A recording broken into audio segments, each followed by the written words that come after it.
Last year, I shared a post asking people to send me their questions they would have about finances, things they might be interested in understanding. One of the things I got from a few people who are younger than me, and some of them who are actually close to me in age, so I guess it's a common question. What are things that you wish you knew financially in your 20s? So I'm going to try to answer those for you. One, the small things add up over time.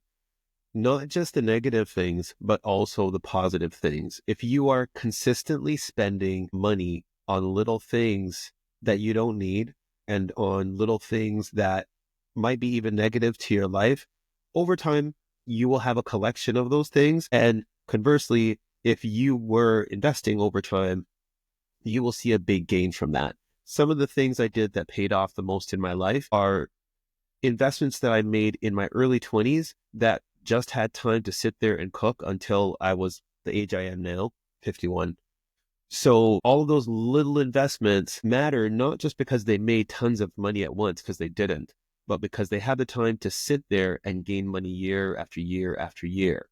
All of the matching opportunities that I took with my employers where if I put in a dollar, they were willing to put in a dollar. I wasn't thinking about it at the time, but that was a 100% growth on the money that I invested. And also that money had time over time to cook. So the number one thing for me is that the small things add up over time. Remember that. Number two, be cautious who you partner with financially. I know if you're in your 20s or even at my age, you're not necessarily thinking about marrying somebody and unifying your finances that way, but that is a big one that you should be concerned about. I'm talking about simpler than that. Be cautious who you add as a business partner on your business. Be cautious about who you give equity in your business. Sometimes when you are starting things out, it's very easy for you to say, hey, I'll give you a 10% share in the business if you will perform these tasks for me. And it sounds like nothing. If you do that for 5 people, you've given away a significant amount of your business before you've actually made any money. It's much better to have people either barter with you, trade for services, or if you have the money to pay people, to pay them at the rate that you can afford to pay them. Also, another way this shows up is if you're moving in with somebody, it's okay to say, hey, I need to see your credit report. It doesn't mean you will decide not to move in with them. I'm talking about a roommate situation. I'm not even talking about marriage. If you are moving in with somebody, you should know what their ability to pay bills is. And if they tell you, I don't have a credit rating, you should at least know that going in. They might tell you something you never understood about them that, oh, well, my parents are going to give me X amount of money per month, and that's why it's always going to be covered. That might sound great, but if they have a bad relationship with the parents, all of a sudden they lose that money. If they have terrible credit or no credit and they lose their job, how are they going to pay their portion of the bills? It's something that you should consider. This also comes up when you are lending friends money. As a rule, I say it's better to have the mindset that you are giving people money than having the mindset that you are lending them money. By time most people will come to you for money, the reality is that a bank wouldn't give them the money, which means the bank, with all of its resources, has decided that that person is not a great risk for lending money. Now you are going to take it on yourself to lend money and you don't have the resources to collect from that. Even more so if we're talking about a romantic partner, your romantic partner should be willing to be vulnerable with you and share with you where they are financially so that you understand what it is that you are going to be up against together. The reason for this is their debt, if you are partners, is going to become your debt. Their credit rating is going to impact how you can move through the world and what credit you have access to or what interest rate you get on everything from a car to a mortgage to a personal loan. It's going to matter. So number two is actually very important. Be very cautious about who you financially partner with. Three is sort of related. It's trust, but confirm. That can apply to why you need to see someone's credit bureau information, but it also applies to other things like business opportunities. People will come to you and they'll say, hey, I have this great opportunity for you. Confirming whether it's an opportunity. The easy old adage is if something sounds too good to be true, it probably is. If someone comes to you and says, hey, I can make you 10% a day in this business, you just have to give me X amount of dollars. Remember, if someone could make 10% a day in business, they would already be wealthy, because you do the math. I'd encourage you to get a compound interest calculator.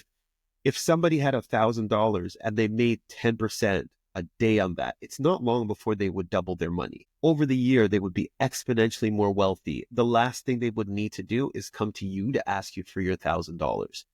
But aside from that, you want to confirm things like, when somebody tells you, you can't lose money on this, I've already made money. Remember that what goes up must comes down, right? So when you look at an investment that has been doing well and you think you're going to get the same return that someone else got before, it might not be a sure thing. Do your research, look things up, get another source of information before you barrel into any investment or financial partnership. Trust me. Okay. Last but not least, number 4. Be less concerned with getting rich or super successful quickly and be more concerned with being consistent with what you do. You being consistent, I know it might seem like in your 20s that your 30s are so far away. We'll talk about that a little bit. When you're in your 20s, you're looking back at being, 10 years old is a long time, right? You were in school from kindergarten until you were usually 18 or 19. But what you don't realize is that compared to the rest of your life, that's not a long time. When you turn around in that same amount of time, you'll be 30. One of the perspectives that you need to change in your life at your time in your 20s is that being in your 30s is not old. Most of your teachers were probably in their 30s when you were growing up. A lot of the parents that you knew, adults that you ran into and interacted with, were probably in their 20s or 30s. Think about people that you interacted with at the store or baristas or at fast food places. Those were probably people in their 20s or 30s. They were not people who were actually retired or old. And there might be a few of them, but not a lot. So one of the things that you have going for you in your 20s and why you should focus on being consistent is that you have the benefit of time. You have more time than someone who is at my age to learn things and be able to pick up on things or to do things consistently and build on them until they become the excellent level that you want to be at in life. One of the things I do get at my stage of life is that I've learned how to learn. I've had decades of learning how to learn new things. But what you get when you're in your 20s is that you get that time to have things bubble up under you and build up. So take your time and focus, because your foundations are really important. From a financial perspective, you building healthy financial habits, you building healthy financial mindset at the age that you're at in your 20s is going to serve you so well when you're later in life. And I'm not talking about when you're 50 like me. I'm talking about in your 30s. It's going to serve you very well. And you're going to see a difference in your 30s looking back at your friends who didn't have a great financial mindset. And I don't mean you got to save all your money. There's also a trade-off that you get by investing. Isn't just about putting down money for later. Sometimes investing is spending money on great experiences so that you have them in the kitty that you say, oh no, I know what it's like to travel because I traveled. I know what it's like to have a reliable car because I had a reliable car. There are levels to that though. When you get into the place where everything is about all of your money is going into the car or all of your money is going into travel, you aren't having a balanced life and you're not building the foundation that you need. So those are my answers for me, what I wish I knew when I was in my 20s.